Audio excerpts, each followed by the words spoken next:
Donc, bonjour à toutes et à tous. Donc, effectivement, Julien m'a un petit peu présenté. Donc, je suis médecin généraliste. Donc, je m'excuse de ne pas pouvoir être avec vous aujourd'hui, mais c'était difficile de quitter le cabinet ce lundi matin. Donc, j'interviens depuis ma maison de santé donc à Neuchâtel-en-Bray. Je suis également donc enseignant de médecine générale à l'UFR Santé de Rouen. Et donc, je vais présenter ce projet avec quelques éléments relatifs aux principaux cas d'usage en collaboration avec Mickaël Dussène, qui est médecin de santé publique au CHU de Rouen et qui fait partie de l'équipe PKDP. Donc, cette réflexion autour de la création dans l'entrepôt de données de santé de médecine générale, elle a une dizaine d'années, 10 à 15 ans environ en France. Elle a été assez largement aiguisée, Julien, je viens d'en parler, par la crise du Covid et l'enjeu de disposer de données assez solides et assez puissantes en provenance de la médecine ambulatoire pour pouvoir anticiper et piloter la prise en charge de ce type d'épidémie. Pour autant, c'est une réflexion qui est beaucoup plus ancienne dans un certain nombre de pays, typiquement la Grande-Bretagne et typiquement les Pays-Bas, qui disposent de bases de données solides en soins primaires depuis plusieurs dizaines d'années, ce qui a eu un effet très très structurant sur notamment l'organisation de leurs recherches. Et ces données, elles sont importantes, d'une part parce qu'elles permettent de combiner à la fois le motif, les résultats de consultation et les procédures de soins qui sont proposées par les médecins, par leur caractère longitudinal, parce que souvent les médecins généralistes suivent les patients sur 5, 10, 15 ou 20 ans, et puis parce que c'est des données massives qui sont voilà, très volumineuses et donc qui constituent une plus-value vraiment synergique et très vertueuse avec les autres données recueillies, typiquement dans le cadre des systèmes de l'assurance maladie. Et puis évidemment, vu la place de la médecine générale et des soins primaires dans le cadre du parcours de soins, comme illustré dans la figure de droite, on voit aussi tout l'enjeu de ne pas limiter uniquement le processus de recueil d'informations en santé à ce qui se passe au niveau de l'hôpital. Euh, J'en parlais tout à l'heure, donc en termes de recherche, que ce soit en Grande-Bretagne ou aux Pays-Bas, la création de ces bases de données en soins primaires, et notamment la création du CPRD en Grande-Bretagne, elle a eu un impact vraiment majeur sur la production de recherche scientifique, la production de recherche dans le champ des soins primaires, avec plus de 3000, désormais près de 4000 articles qui ont été publiés à partir des données produites dans le cadre du CPRD en Grande-Bretagne. Et donc voilà, au-delà du pilotage du système de soins, des enjeux de structuration de la recherche en soins primaires en France qui sont importants. Et donc, ce projet P4DP, il est financé donc via France 2030 par la Banque publique d'investissement, et puis il regroupe un consortium d'acteurs expérimentés évidemment, qui agit en respect des règles RGPD, et donc qui regroupe l'Université de Rouen-Normandie, l'Université Côte d'Azur, le CHU de Rouen, le Collège national des généralistes enseignants, le Health Data Hub, et puis un industriel qui s'appelle l'OAMX. Évidemment, il y a un certain nombre de partenariats qui ont été mis en place et qui sont en train d'être mis en place avec l'ensemble des éditeurs de logiciels pour faciliter donc l'export des données depuis les logiciels des médecins jusque l'entrepôt. Et dans le cadre du projet déposé à la Banque publique d'investissement, il y a trois cas d'usage prioritaires qui ont été identifiés. Un premier cas d'usage autour de l'identification des patients qui présentent des caractéristiques particulières pour faciliter notamment leur inclusion dans des projets de recherche ou dans des protocoles de soins, dans des structures de soins coordonnées. Et puis deux cas d'usage sur lesquels on va s'arrêter un petit peu plus longtemps au cours de la présentation. Le premier, autour du suivi d'indicateurs de qualité et de pertinence des soins, qui est notamment permis via la création de tableaux de bord qui seront proposés à l'ensemble des médecins qui participent au projet. Et puis un cas d'usage autour de la surveillance épidémiologique que Mickaël vous présentera. La mise en place de cet entrepôt, évidemment, elle passe par la levée d'un certain nombre de verrous. Le premier verrou, bah, c'est la création et l'animation d'un réseau de médecins généralistes qui soit suffisamment nombreux et qui soit aussi suffisamment représentatif de l'ensemble des médecins généralistes du territoire. Et donc, c'est un réseau qu'on essaie de construire, enfin, qu'on est en train de construire, notamment par l'identification de médecins référents dans chacune des villes de faculté en France, que ce soit aussi bien sur le territoire métropolitain que dans les territoires d'outre-mer. Et donc l'ensemble de ces médecins référents est désormais identifié, connaît le projet et est en train d'informer les médecins volontaires euh, des modalités de participation et de ce qu'ils peuvent tirer du projet. Et on a vocation à faire participer à terme à l'issue du projet, donc fin 2026, plus de 2000 médecins qui seront répartis donc sur l'ensemble du territoire. Deuxième verrou important, c'est un verrou réglementaire avec tout un lot consacré aux procédures réglementaires qui a été coordonné donc, par Julien Grosjean et le CHU de Rouen, qui est passé par plusieurs étapes. Une première étape qui a consisté à effectuer une demande de conformité au référentiel CNIL euh, consacré aux entrepôts de données de santé. Donc cette demande de conformité elle a été déposée à la fin de l'année 2023. Et au cours du travail dans le cadre de cette demande de conformité, on s'est rendu compte qu'il persistait une problématique qui était relative à la coexistence au sein de l'entrepôt de données identifiantes et de données non identifiantes pour les patients, ce qui n'était pas conforme au référentiel. Et donc, il a fallu. Alors, c'est une problématique qui s'explique notamment par le fait que les données, elles sont d'origine diverse et qu'il est difficile d'aller demander à l'ensemble des éditeurs d'aller effectuer cette séparation entre les données identifiantes et les non identifiantes en amont de l'entrepôt. Et donc, cette séparation, elle doit s'effectuer au sein de l'entrepôt. Et voilà, ce qui n'est pas conforme au référentiel. Et donc, il a fallu trouver des solutions techniques pour aller résoudre cette problématique. Et on a proposé donc ces solutions dans le cadre d'une demande d'autorisation qui a été déposée en 2024. Et cette demande a été acceptée par la CNIL à la fin de l'année 2024.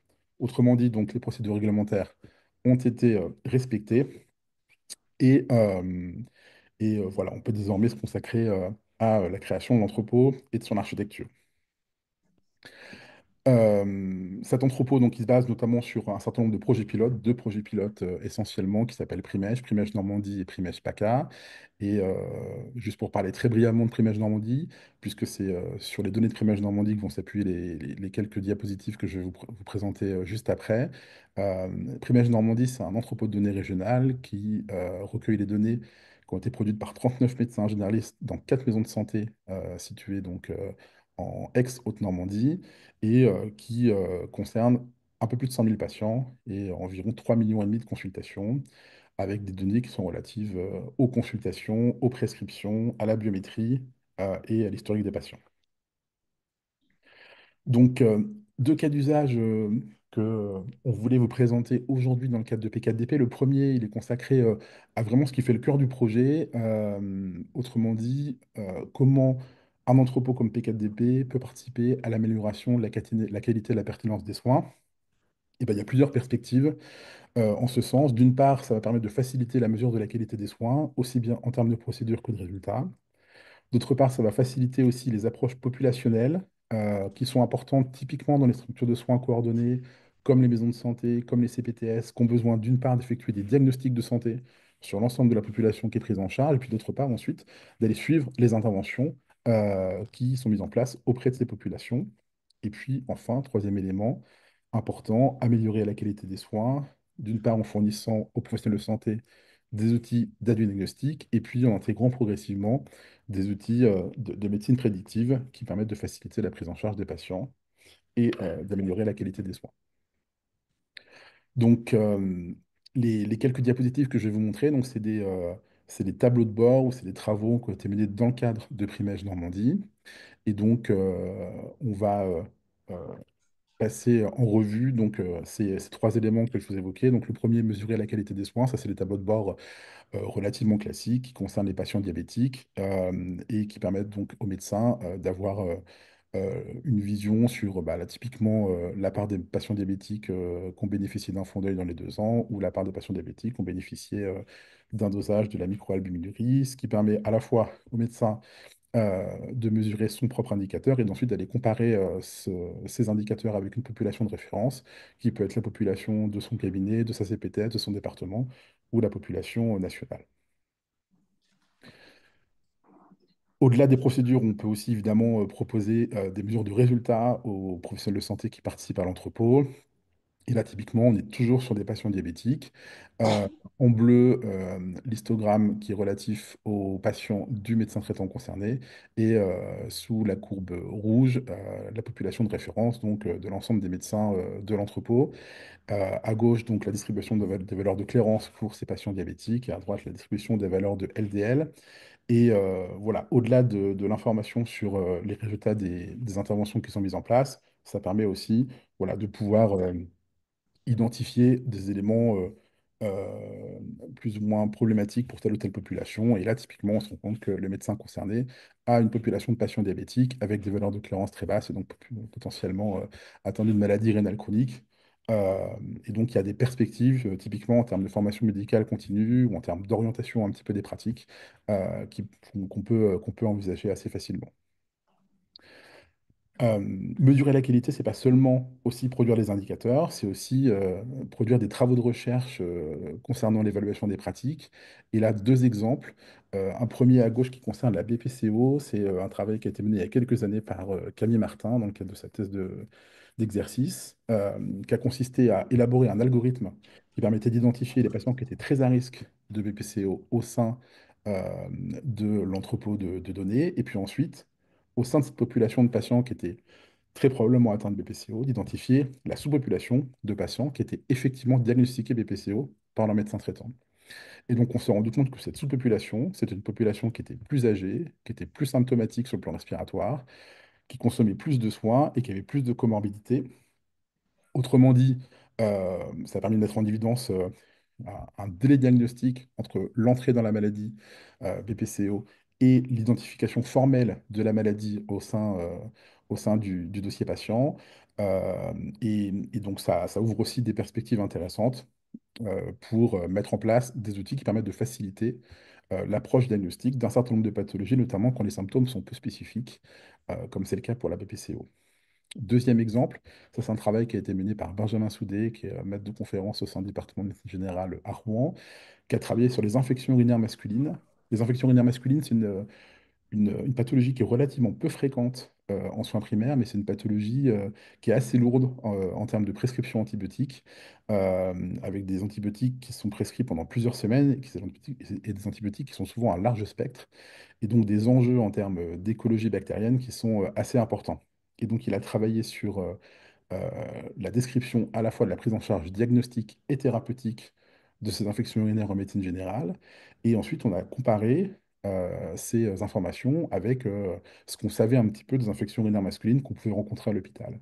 Et en fait, on s'est rendu compte que les infections urinaires masculines qu'on rencontrait en ville, c'était des infections urinaires qui étaient beaucoup moins symptomatiques, notamment en termes infectieux, avec moins de fièvre, qui étaient plus symptomatiques sur le plan fonctionnel et avec des patients qui étaient beaucoup moins altérés que ceux qui pouvaient être vus à l'hôpital. Et pour autant, les recommandations actuellement, elles proposent le même traitement, qu'on soit en ville, qu'on soit à l'hôpital, alors que les données qui étaient produites par Benjamin et qui venaient compléter un petit peu les données internationales, elles étaient plutôt en faveur de l'existence en fait d'infections urinaires basses chez l'homme, de cystite, qui n'est pas une nosologie qui existe actuellement dans les recommandations en France, qui commence à exister dans les autres pays. Mais comme évoqué dans le titre, c'était des données qui avaient plutôt vocation à réfléchir sur euh, les recommandations et l'existence potentielle d'infections urinaires moins graves chez les hommes qui étaient suivis en ville, notamment des infections peu fébriles, et qui avaient peut-être vocation à être traitées différemment que les infections urinaires masculines qu'on voyait à l'hôpital. Et donc ça a permis notamment la création d'un groupe de travail avec la SPILF, qui a vocation donc à modifier ces recommandations et à adapter le traitement antibiotique aux patients qui sont vus en ville. Deuxième élément, ces entrepôts de données, ils ont aussi vocation donc, à faciliter les approches populationnelles. Et là, c'est un petit exemple de ce que Michael Dussen a pu produire pour des collègues parisiens qui travaillent sur l'obésité de l'enfant. Et voilà, typiquement, quand une équipe de soins veut s'orienter un petit peu en termes d'approche populationnelle autour de la prise en charge du surpoids et de l'obésité de l'enfant, c'est pas toujours évident d'avoir une vision globale de la réalité de la problématique au sein de la population. Et donc voilà ce qu'il a pu produire. En termes de description de la distribution des IMC chez l'enfant de 0 à 18 ans, ça permet d'avoir une approche un peu plus précise. Ça permet de confirmer que, en tout cas pour ce qui est des patients qui sont suivis au sein de la base de données Primège, on a une problématique certaine en termes de surpoids et d'obésité de l'enfant, et que cette problématique, elle est relativement similaire en termes de chiffres à ce qu'on peut retrouver au niveau national. Et ça nous donne aussi des perspectives quand on observe notamment le début des courbes, ça nous donne aussi des perspectives sur les dates d'entrée dans le surpoids et dans l'obésité pour chacune des populations, et donc des moments auxquels un certain nombre d'interventions pourraient être mises en place pour essayer d'améliorer la situation. Troisième élément, l'amélioration de la qualité des soins avec plusieurs enjeux. Bah, d'une part, de manière assez classique, la mise en place d'outils d'aide diagnostic. Typiquement pour des maladies dont les symptômes sont peu spécifiques, on parlait tout à l'heure de la BPCO, c'est aussi le cas de l'insuffisance cardiaque, où on a des problématiques qui sont assez similaires en termes de difficulté d'identification des patients. Et puis d'autre part, pour des maladies dont le diagnostic est basé essentiellement sur les données biologiques. C'est le cas de l'insuffisance rénale et c'est le cas aussi des maladies hématologiques où on peut assez facilement envisager d'utiliser les données de l'entrepôt pour faciliter la prise en charge en soins primaires. Et puis le deuxième volet, c'est un volet de médecine prédictive avec là un petit exemple d'un travail qui a été mené à Nice par mon collègue le professeur Darmon euh, et qui vise notamment donc, à identifier et à mesurer surtout le risque d'hospitalisation chez les patients, à identifier les facteurs qui sont associés à ce risque d'hospitalisation et la manière dont ce risque va évoluer en fonction de la prise en charge de tel ou tel facteur. Voilà, ça fait partie donc des perspectives euh, qui, euh, qui sont intéressantes et qui sont basées sur l'utilisation de ces données. Voilà pour le volet qualité. Je vais laisser la parole à Michael Dussen pour le volet surveillance épidémiologique. Merci Mathieu. La surveillance épidémiologique est une des thématiques majeures qu'on rencontre dans les entrepôts de données de santé. On l'a vu notamment avec les tableaux de bord créés dans DESAN et le projet Orchidée. Et c'est aussi le cas pour le projet P4DP. Alors l'avantage qu'on a avec un entrepôt de données de santé de médecine de ville, c'est qu'on a accès à des informations de consultation, tenues en consultation de médecine générale, et pour beaucoup de critères, pour beaucoup de, de, de critères de surveillance épidémiologique, c'est une information très intéressante à avoir. L'enjeu majeur, c'est la façon dont on va réussir à récupérer cette information. Et jusqu'à l'heure actuelle, jusqu'à maintenant, c'était des réseaux tels que le réseau Sentinelle, qui est un réseau qui permet à des médecins de participer activement au suivi épidémiologique. Et donc, ça demande à ces médecins-là de s'inscrire au réseau, d'être intéressés, de participer et d'entrer des informations dans des outils, ce qui va donc leur prendre un petit peu plus de temps et leur demander de saisir des informations supplémentaires. Alors, c'est un travail qui est volontaire et bénévole, et donc il faut avoir des médecins qui sont intéressés et qui ont la possibilité d'ajouter, d'entrer ces informations et de participer à ce suivi, sachant qu'ils ont des journées souvent très chargées. Donc, c'est vraiment la difficulté du recrutement des médecins participants dans les réseaux de surveillance épidémiologique de ville qui pose problème à l'heure actuelle. Et le réseau Sentinelle compte environ 1000 médecins participants et environ la moitié participent activement chaque année au suivi épidémiologique. Donc voilà, on voit vraiment qu'on a un problème avec ce recueil d'informations. Et, pardon. Oui, merci. Et donc, la question qu'on s'est posée, c'est quelle est la place d'un entrepôt de données de santé comme P4DP dans ce suivi épidémiologique et comment est-ce qu'on peut contribuer à améliorer la qualité de ce suivi? Oui, merci. Donc, un entrepôt de données de santé comme P4DP va recueillir toutes les informations qui sont recueillies par les médecins généralistes dans le cadre de leur activité normale. C'est-à-dire qu'on ne va pas demander aux médecins d'entrer des informations supplémentaires, on va simplement recueillir passivement les informations qui sont recueillies dans le cadre du soin. Donc on est vraiment à l'opposé du spectre de ce que fait Sentinelle, où Sentinelle va lui demander aux médecins d'avoir une activité spécifique pour ce suivi et d'entrer des informations spécifiquement prévues pour le suivi épidémiologique. Donc on a deux sources d'informations qui sont vraiment différentes. Et l'objectif de notre travail, c'était d'essayer d'étudier et d'évaluer la possibilité d'effectuer une surveillance commune utilisant les deux sources de données. Pour ce faire, on a travaillé avec Sentinelle. Et donc, l'objectif, c'était de reproduire deux indicateurs Sentinelle avec des données de primège. Et ces deux indicateurs, c'était les syndromes grippaux, qui est vraiment l'indicateur phare de Sentinelle dont la surveillance a commencé en 1984 et pour lequel on a une information qui est assez riche et qui a l'avantage d'être assez simple à détecter dans un entrepôt de données de santé. Et un autre indicateur qui est les infections respiratoires aiguës, Et on va voir qu'il permet d'évaluer la faisabilité sous un autre aspect avec un indicateur un petit peu plus complexe à mettre en place. Et donc l'idée, c'était de recueillir l'incidence dans Primège et de comparer ces incidences avec les incidences recueillies par Sentinel. Donc voilà, vous avez ici l'indicateur Sentinel à gauche avec les syndromes grippaux. Donc Sentinel utilise des définitions de cas assez précises avec une fièvre supérieure à 39 degrés Celsius, d'apparition brutale accompagnée de myalgie, de signes respiratoires.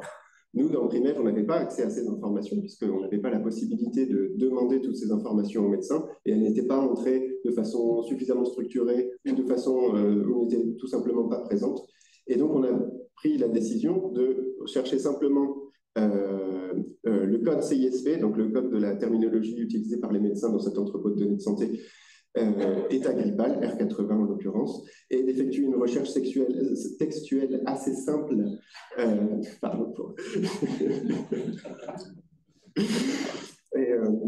expression régulière, en cherchant tout simplement le mot grippe.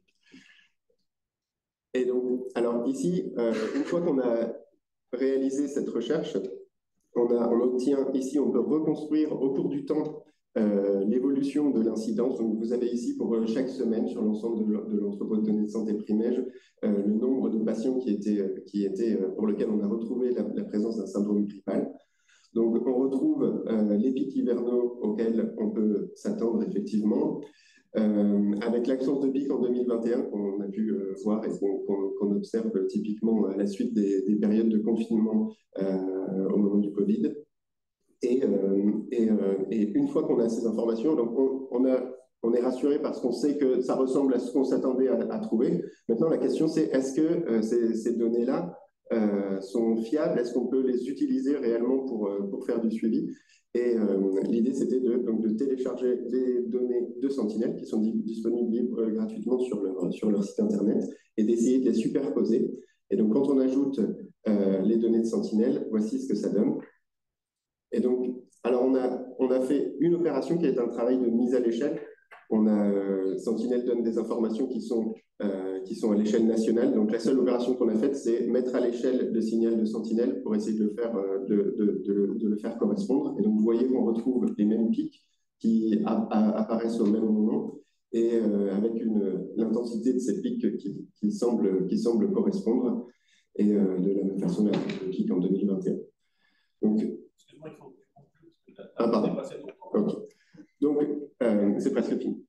Donc, vous voyez que ces éléments sont des éléments qui sont rassurants, qui nous permettent de nous dire qu'on va pouvoir combiner ces indicateurs de façon efficace. Le deuxième indicateur qu'on a exploré était un indicateur un petit peu plus complexe, qui a été mis en place au niveau de la surveillance, au niveau de l'apparition du Covid et qui essaye de surveiller de façon plus générale les infections respiratoires aiguës. Et donc, vous voyez qu'on a une combinaison de codes et de recherche textuelle un petit peu plus complexe. Et donc, si on passe directement au résultat, on obtient ici, donc depuis 2020, qui est la date de début dans Sentinel, l'évolution de l'incidence. Et si on ajoute le signal Sentinel, voilà, on obtient quelque chose, un signal qui ne suit pas parfaitement, évidemment, on ne s'attend pas à ce que ça suive parfaitement le signal de Primège, mais on constate qu'il y a une évolution qui suit la même tendance. Et l'objectif est donc de continuer le travail et d'essayer de combiner les forces de chaque signal et de réussir à créer un signal commun qui nous permettra de faire une surveillance plus efficace de ces indicateurs de suivi. Merci de votre attention.